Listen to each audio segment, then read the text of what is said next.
નવસારી જિલ્લા પોલીસ અધિક્ષકની સૂચના SOG PI RS પટેલના માર્ગદર્શન હેઠળ એસઓજી સ્ટાફે 8 વર્ષથી પોલીસને થાપ આપી રહેલા રીઢા આરોપીને ઝડપી પાડવામાં આવ્યો છે। નવસારી એસઓજીના એએસઆઈ નઈમ ખાનને મળેલ બાતમીના આધારે ટીમ દ્વારા વેસ્મા ચોકડી પાસે વોચ ગોઠવી હતી। રાજસ્થાનના ઝાલોદ જિલ્લાના વતની ચેતનભાઈ ધનરાજ પુરોહિતને દબોચી લેવામાં આવ્યો હતો।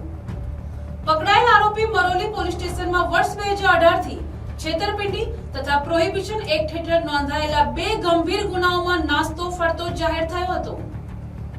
રાજસ્થાનના અંતરિયાળ વિસ્તારનો હોવાથી તે લાંબા સમયથી પકડથી દૂર હતો।